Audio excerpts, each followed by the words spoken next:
Hello everyone, मैं हूं doctor शिखा और आपका स्वागत है मेरे यूट्यूब चैनल पे।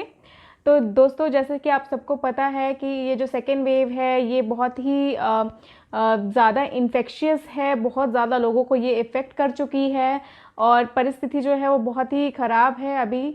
तो इन्हीं सब चीज़ों के बारे में आज इस वीडियो में मैं बात करूंगी। ऐसे सिचुएशन में सरवाइव करने का एक ही तरीका है कि आप अपनी बॉडी को इतना हेल्दी बना दीजिए, उसकी इम्यूनिटी को इतनी बूस्टअप कर दीजिए कि इन केस ये अगर वायरस आपको इफेक्ट भी कर देता है तो ये एज ए माइल्ड केस जो है वो ऐसे ही निकल जाए। तो इसके लिए आपको ज़रूरत है एक बैलेंस डाइट की, जिसमें कि proper amount of iron, zinc, vitamin ये सब मिले, मिनरल्स ये सब हों। और एक बैलेंस डाइट ही गारंटी देगी आपको एक प्रॉपर लाइफस्टाइल की और इस बीमारी से बचने की। सीआरपी जो है ये एक बहुत ही कॉमन टेस्ट है जो कि इस बीमारी में करवाया जाता है, जिससे कि पता चल जाता है कि आपकी बॉडी में कितना इन्फ्लेमेशन है। सी रिएक्टिव प्रोटीन टेस्ट जो होता है ये एक इन्फ्लेमेटरी मार्कर होता है जो कि आपके लीवर से सिंथेसाइज होता है इन रिस्पॉन्स टू IL-6, और जो इंटरल्यूकिन 1 है इसके रिस्पॉन्स में ये जो इन्फ्लेमेटरी मार्कर है ये निकलता है और ये आपकी बॉडी में इन्फ्लेमेशन का बताता है कि कितना इन्फ्लेमेशन हुआ है। कोविड में ज़्यादातर जो केसेस हैं वो सिस्टमिक इन्फ्लेमेशन के देखे जाते हैं, लंग्स इन्फ्लेमेशन के देखे जाते हैं, जो कि अगर इस पर ध्यान नहीं दिया गया तो फिर ये आगे जाके बहुत एडवर्स इफेक्ट डालता है हमारी बॉडी पे। तो इसके लिए आपको जो सीआरपी लेवल है इस पे ध्यान देने की ज़रूरत होती है। सीआरपी जो है ये किन केसेस में बढ़ सकता है? अगर आप ओबीज हैं, ओवरवेट हैं। सेकंड, अगर आपकी इम्यूनिटी किसी तरह से कम है बीमारी के कारण या फिर कुछ।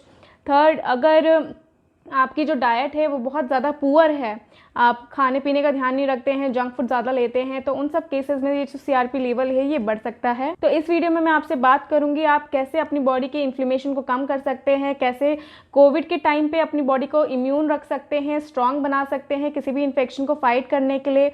अगर आपको कोविड हो चुका है तो उससे रिकवर कैसे करना है, उसके लिए क्या डाइट होनी चाहिए, तो उन सब चीज़ों के बारे में आज इस वीडियो में मैं आपको बताऊँगी। तो इस वीडियो को औरों तक ज़रूर शेयर करें ताकि वो भी इसका जो लाभ है वो उठा सके। बैलेंस डाइट की बात करें तो फिर जो आपका बैलेंस डाइट है ये बेसिकली 3 कैटेगरीज में डिवाइड होता है। सबसे पहला होता है इम्यूनिटी गिविंग फूड, सेकंड होता है बॉडी बिल्डिंग फूड और थर्ड होता है एनर्जी गिविंग फूड। एक प्लेट को, अब फॉर एग्जांपल एक प्लेट अगर आप देखते हैं तो उस प्लेट में क्या होना चाहिए, आधी प्लेट जो होती है आपकी वो इम्यूनिटी गिविंग फूड से भरी होनी चाहिए। इसमें मैं बताऊंगी आपको कि इसमें क्या क्या आते हैं। इसके अलावा जो 1/4 पार्ट होता है उसमें एनर्जी गिविंग होना चाहिए फूड, और जो अगला 1/4 बचा होता है उसमें जो बॉडी बिल्डिंग फूड है वो इंक्लूड होने चाहिए। तो ये 3 पार्ट जो हैं इनको इस तरह से डिवाइड करके आप एक अपना अच्छा सा मील, बैलेंस डाइट जो है वो प्रिपेयर कर सकते हैं। तो सबसे पहले बात करते हैं इम्यूनिटी बिल्डिंग फूड की, ये जिसमें कि आपकी जो आधी प्लेट है उसमें वही चीज़ होनी चाहिए। इसमें आते हैं आपकी फल और सब्जियां। जो फल और सब्जियां हैं ये एक एंटी इन्फ्लेमेटरी का काम करती है, जो आपके सीआरपी लेवल्स हैं उसको ये कम करके आपकी बॉडी के इन्फ्लेमेशन को कम करती है। ये फाइबर रिच होती है, विटामिन रिच होती है, और जो आपकी सब्जियां हैं उसको आपको डेली रिकमेंडेशन जो है सब्जियों की वो 2 से 2.5 कटोरी है। और अगर आप फ्रूट्स लेते हैं तो उसके 2 बोल ऑफ फ्रूट्स जो है वो आपको डेली के बेसिस में लेनी होती हैं। तो 4 से 5 कप आप समझ के चलिए कि आपको डेली 4 से 5 कप जो है वो सब्जी और फ्रूट्स को अपनी डाइट में इंक्लूड करना है। सब्जियों में आप कलरफुल सब्जियां ले सकते हैं जिसमें कि हाई अमाउंट ऑफ विटामिन जो हैं वो होता है।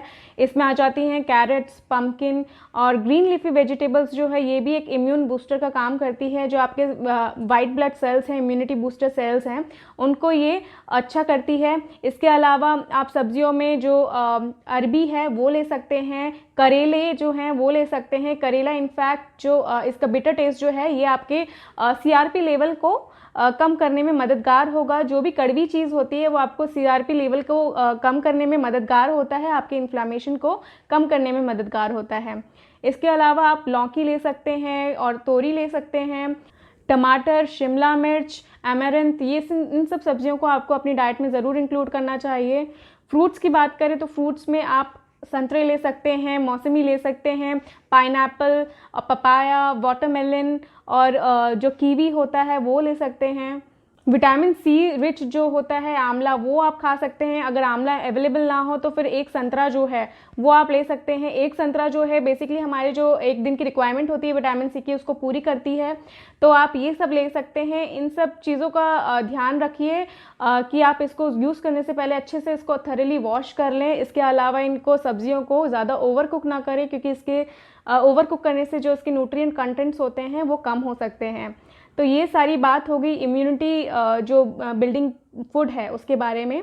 सेकंड कैटेगरी की बात करेंगे, ये होता है बॉडी बिल्डिंग जो फूड होता है। बॉडी बिल्डिंग फूड में बेसिकली हमारे आते हैं प्रोटीन्स। नॉर्मली जो प्रोटीन रिक्वायरमेंट होती है वो 1 ग्राम पर बॉडी वेट के हिसाब से होता है।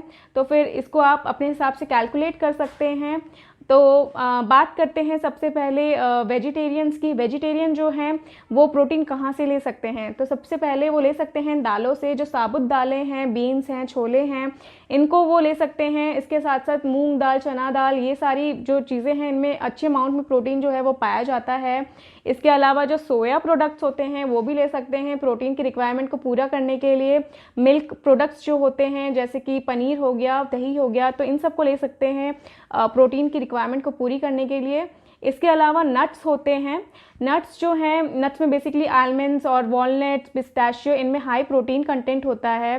सीड्स जो होते हैं, सीड्स की बात करें तो चिया सीड्स हो गए, फ्लैक्स सीड्स हो गए, पम्पकिन सीड्स, तो इनमें भी अच्छा अमाउंट ऑफ प्रोटीन जो है वो मिलता है। तो इनको थोड़ा थोड़ा अमाउंट में लेकर हम एक दिन की जो प्रोटीन की रिक्वायरमेंट है वो कंप्लीट कर सकते हैं। नॉन वेजिटेरियंस की बात करें तो वो लोग पोल्ट्री जो हैं वो ले सकते हैं, जैसे कि एग हो गया, चिकन हो गया, वाइट मीट बेसिकली लेना है। और इसके अलावा मिल्क प्रोडक्ट्स जो हैं वो भी ले सकते हैं। और रेड मीट जो है उसको आप ज़रूर अवॉइड करें, क्योंकि रेड मीट जो है हमारी बॉडी में इन्फ्लेमेशन कर सकते हैं। तो नॉन वेजिटेरियंस रेड मीट को छोड़ के फिश, एग, चिकन, एग, ये सब अपनी डाइट में इंक्लूड कर सकते हैं। प्रोटीन जो होता है ये बहुत ज़रूरी होता है। हमारी बॉडी में जो भी टिश्यू डैमेज होता है, ऑर्गन डैमेज होता है, उसको रिपेयर करने के काम आता है प्रोटीन। साथ में पोस्ट कोविड रिकवरी में को ये बहुत तेज़ी से बढ़ाता है। अगर आपको बहुत ज़्यादा वीकनेस है, पैरों में दर्द है, हाथों में दर्द है, तो इस केस में आपको प्रोटीन इंटेक जो है वो आपको अपना बढ़ाना होता है और ये जल्दी रिकवरी में मदद करता है। अब बात करते हैं थर्ड कैटेगरी। ये है जो एनर्जी गिविंग फूड होते हैं, जिसमें आते हैं हमारे कार्ब्स। कार्बोहाइड्रेट बेसिकली हमको कम ही लेने होते हैं, क्योंकि जितना ज़्यादा हम कार्ब लेंगे उतनी ज़्यादा इन्फ्लेमेशन होगी। स्पेशली जो पेशेंट्स जो स्टेरॉइड्स पे होते हैं उनको तो कार्ब्स जो हैं वो कट डाउन करने होते हैं। सिंपल कार्ब्स तो कट डाउन करने होते हैं। सिंपल कार्ब्स में आ जाते हैं जो आपके रिफाइंड शुगर हो गया, रिफाइंड फ्लावर हो गया, सूजी, मैदा, ये सब जो है इनको आपको कट डाउन करना है, इनको नहीं लेना है। जो कॉम्प्लेक्स कार्ब्स होते हैं वो आप ले सकते हैं। कॉम्प्लेक्स कार्ब जो होते हैं ये हाई फाइबर होता है इनमें और हमारे पेट को जल्दी भर देते हैं। साथ में ये जो हमारे कोलेस्ट्रॉल लेवल होता है, शुगर लेवल होता है, उनको भी चेक करके रखता है, यानी कि उनको कंट्रोल करके रखता है। तो कॉम्प्लेक्स कार्बोहाइड्रेट्स में आ जाते हैं ज्वार, रागी, बाजरा, ओट्स, दलिया, या फिर अगर आप आटा ले रहे हैं तो फिर उसमें जो हस्क होता है उसको इंक्लूड करके जो होल व्हीट आटा है उसे आप ले सकते हैं। तो आप इन सब चीज़ों को कॉम्प्लेक्स कार्ब्स के रूप में अपने डाइट में इंक्लूड कर सकते हैं। ये आपकी बॉडी के लिए भी अच्छा होगा और साथ में आपके जो इन्फ्लेमेशन है, ये 3 कैटेगरी अगर आप मिला लें तो इन्फ्लेमेशन आपकी ओवरऑल बॉडी की ये कम करेंगे और आपको इम्यून सिस्टम को ये बढ़ाएंगे। बात करते हैं मिल्क प्रोडक्ट्स की। मिल्क प्रोडक्ट्स की बात करें तो आप जो लो फैट मिल्क होता है या स्किम्ड मिल्क होता है उसे ही अपनी डाइट में इंक्लूड करें, या फिर उससे बनी हुई जो चीज़ें होती है, पनीर, दही, उनको अपनी डाइट में इंक्लूड करें। अगला पॉइंट आता है ऑयल कौन सा यूज़ करना है। ऑयल आपको जो है वो सैचुरेटेड फैट से आपको दूर रहना है, और जो ऑयल्स हैं उसमें आप मस्टर्ड ऑयल यूज़ कर सकते हैं, ऑलिव ऑयल यूज़ कर सकते हैं, राइस ब्रान ऑयल यूज़ कर सकते हैं, सनफ्लावर ऑयल भी हेल्दी होता है। तो आप इन ऑयल्स को अपनी डाइट में थोड़े थोड़े अमाउंट में इंक्लूड कर सकते हैं। अब बात करते हैं गट हेल्थ की। कुछ कोविड पेशेंट्स हैं उनमें देखा गया है कि उन्हें डायरिया की दिक्कत हो जाती है या फिर कॉन्स्टिपेशन होता है। किन्हीं किन्हीं में, किसी में इतनी ज़्यादा दवाइयाँ लेनी होती है कि उनका स्टमक जो है वो अजीब सा हार्डन टाइप का हो जाता है, ब्लोटिंग टाइप की होती है उन लोगों को। तो इसके लिए गट हेल्थ का ध्यान में रखना बहुत ज़रूरी है। इसमें प्रीबायोटिक्स और प्रोबायोटिक्स आ जाते हैं।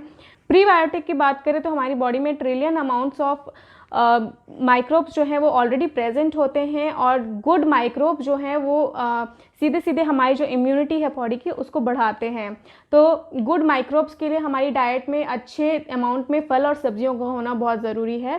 प्रोबायोटिक्स की बात करें तो इसमें जो फर्मेंटेड फूड होते हैं जैसे कि इडली हो गया या फिर डोसा हो गया या फर्मेंट किया हुआ कुछ भी खाने का आइटम है उसको आप ले सकते हैं एज ए प्रोबायोटिक। इसके अलावा दही हो गया, योगर्ट हो गया, बटर मिल्क, ये सारे जो हैं प्रोबायोटिक रिच होते हैं और आपकी गट हेल्थ के लिए बहुत ज़्यादा इफेक्टिव होते हैं, तो इनको आप अपनी डाइट में इंक्लूड कर सकते हैं। पानी की बात करते हैं, पानी एक बहुत ही एसेंशियल आइटम है हमारी बॉडी के लिए। ये हमारी बॉडी में न्यूट्रिएंट्स को जो है एक जगह से दूसरी जगह ट्रैवल करने में हेल्प करते हैं। साथ में अगर टेम्परेचर है स्पेशली कोविड टाइम पे तो फिर ये टेम्परेचर को लोअर करने में मदद करता है, टेम्परेचर को कम करने में मदद करता है। तो और इसके अलावा जो भी टॉक्सिन्स होते हैं आपकी बॉडी में उसको ये फ्लश आउट कर देता है। तो पानी का गुड अमाउंट में होना बहुत ज़रूरी है। ऐसे टाइम पे आप 2.5 से 3 लीटर डेली का तो आप बिल्कुल पीना अपने चार्ट में टिक कर दीजिए कि आपको इतना लेना ही है। इसके अलावा आप पानी की जगह अगर पानी नहीं पिया जा रहा है इतना तो उसे एज अ सूप फॉर्म या फिर ग्रीन टी के फॉर्म में, बटर मिल्क के फॉर्म में, कोकोनट वाटर के फॉर्म में आप ये सब ले सकते हैं। जूस जो है वो मैं बोलूँगी कि अवॉइड करें क्योंकि जो पैक्ड जूस होते हैं उनमें शुगर की अमाउंट बहुत ज़्यादा होती है और बिल्कुल भी आपकी सेहत के लिए फ़ायदेमंद नहीं होता। तो जूस की जगह तो आप यही करें कि फ्रूट्स का एक अच्छा अमाउंट ऑफ फ्रूट जो है वो अपना डाइट में ले लें। इसके साथ साथ आपके डाइट में फाइबर भी ऐड ऑन हो जाएगा। तो ये सब आप पानी की जगह ले सकते हैं। इसके अलावा हमारे किचन में जो है कॉमनली पाई जाती हैं कुछ एंटी इन्फ्लेमेटरी चीज़ें जिससे कि हमारी बॉडी का इन्फ्लेमेशन जो है वो कम हो सकता है। साथ ही साथ हमें जो सिम्टम्स आते हैं जैसे कि कफ हो गया उनमें थोड़ा रिलीफ मिल सकता है। ये होते हैं हल्दी और इसके अलावा दालचीनी, लौंग या फिर जावित्री जिसे बोलते हैं वो भी आप ले सकते हैं, और तुलसी हो गया या फिर मुलेठी हो गया। तो ये चीज़ें जो हैं इसको अपनी डाइट में इंक्लूड कर सकते हैं बट थोड़े थोड़े अमाउंट में। इसे आप अपने खाने में थोड़े थोड़े अमाउंट में यूज़ कर सकते हैं या फिर इसका आप काढ़ा जो है वो एक ले सकते हैं बना के, या फिर इसको आप ग्रीन टी में थोड़ा सा ऐड करके अपनी डाइट में इंक्लूड कर सकते हैं। ये जो काढ़ा है आप इसको प्लीज़ अपनी डाइट में ज़्यादा ना इंक्लूड करें क्योंकि ज़्यादा लेने से ये आपकी बॉडी पे एडवर्स इफेक्ट भी कर सकता है, जैसे कि ये पाइल्स की प्रॉब्लम क्रिएट कर सकता है, कॉन्स्टिपेशन की प्रॉब्लम क्रिएट कर सकता है।